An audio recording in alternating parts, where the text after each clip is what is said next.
Siema, siema. Cześć, tu Piotrek z Krytyki Politycznej.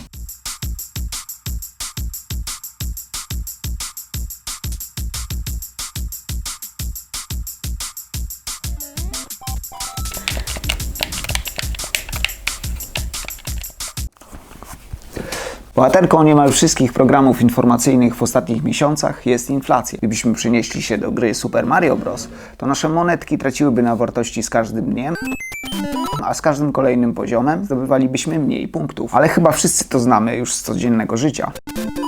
Wskaźnik inflacji oblicza się w taki sposób, że porównuje się obecne ceny do cen sprzed roku. Czyli jeśli w zeszłym roku Super Mario Bros. Kosztował 180 zł, ale w obecnym już 200, to wskaźnik inflacji wynosi ile? Tak jest, nieco ponad 11%. Inflacja to zjawisko wzrostu przeciętnych cen konsumpcyjnych w całej gospodarce. Jedne produkty mogą drożyć więc bardziej, inne mniej, a jeszcze inne wcale. Przykładowo, obecnie inflacja wynosi 16%, ale artykuły żywnościowe zdrożały o 18%, a niektóre z nich nawet o kilkadziesiąt. Na przykład chleb, bułeczki, generalnie pieczywa o 30%, a tłuszcze roślinne, np. olej rzepakowy, aż o połowę. Nic więc dziwnego, że pojawia się coraz więcej pomysłów nawiązujących do ekonomii współdzielenia. My się otworzyliśmy w maju.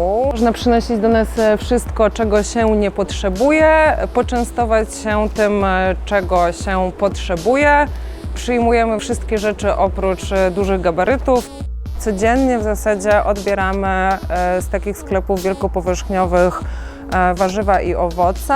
Odbieramy to, czego rolnicy nie sprzedadzą i czego nie chcą już brać z powrotem do siebie. Jeśli chodzi o w ogóle drugi obieg, to rzeczywiście to się nasila. Będzie się nasilało jeszcze, bo idą różnego rodzaju kryzysy.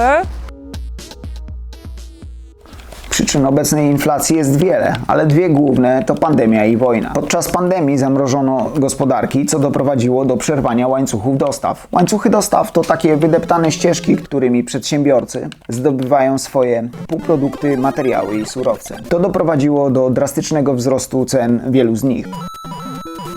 Na przykład drewna, aluminium, ropy czy półprzewodników. A to znacznie podniosło koszty wytwarzania produktów. Ceny wielu z nich poszybowały w górę. Poza tym rządy na całym świecie wydały setki miliardów euro, funtów, dolarów, złotych czy koron w celu ratowania przedsiębiorstw. Nie zrobiły jednak tego dla własnych korzyści, nie było w tym żadnego spisku. Chodziło o ratowanie miejsc pracy, dochodów ludności czy przedsiębiorstw, co się zresztą udało. Niestety skutkiem ubocznym wydania tych 160 miliardów złotych jest inflacja. Na rynku pojawiło się zbyt dużo pieniędzy, w związku z czym zaczęły one stopniowo tracić na wartości. Równocześnie firmy postanowiły wykorzystać sytuację do wzrostu swoich zysków. Podnosiły więc ceny znacznie bardziej niż wynikałoby to ze wzrostu ich kosztów. W pierwszym półroczu tego roku marże polskich przedsiębiorstw były najwyższe w historii.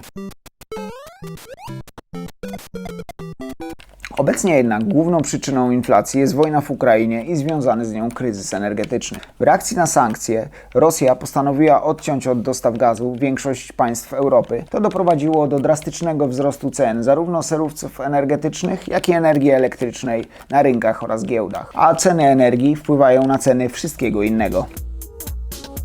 Przychodzi tutaj szeroka grupa przekrojowa sąsiadów ze społeczności. Są to i seniorzy, i dzieci, i nastolatki, i każda grupa wiekowa, właściwie też każda grupa społeczna. To nie jest tylko fajna zabawa, w którą można się zaangażować, ale w pewnym momencie myślę, że już staje się powoli koniecznością. Tą konieczność ludzie odczuwają nie tylko właśnie z takich pobudek serduszka i światopoglądowych, żeby być bardziej ekologicznym, ale też po prostu z powodów ekonomicznych, więc jest to i ekonomiczne, i ekologiczne działanie.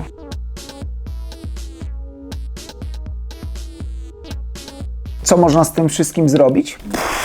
Jeśli już pracujecie, to warto zadbać o to, aby zyski w waszych firmach były dzielone sprawiedliwie. Obecnie wiele przedsiębiorstw notuje rekordowe dochody, a udział płac w PKB spada, w związku z czym pracownicy otrzymują coraz mniejszą część tortu. Dlatego też wraz z koleżankami i kolegami warto zadbać o to, żeby wasze podwyżki pokrywały co najmniej inflację, a może jeszcze troszkę więcej. Dobrze jest też postawić sobie pytanie, czy naprawdę potrzebujesz wszystkich części Super Mario Bros? Być może zamiast kolejnej gry lepiej jest po prostu wyjść na spacer, zmienić nieco nawyki konsumpcyjne, konsumować mniej, korzystać z rzeczy dłużej, a w konsekwencji produkować mniej i eksploatować zasoby naszej planety w mniejszym stopniu.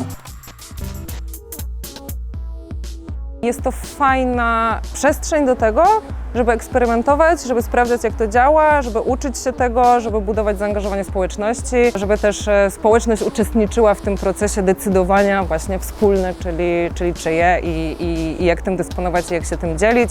W takiej mikroskali, w makroskali wiadomo, że też jesteśmy w takiej sytuacji, że kończą nam się zasoby, czyje one są, czyje one powinny być. A może stoimy na progu zmiany sposobu naszego myślenia i o świecie, i o tym, w jaki sposób korzystać z jego zasobów?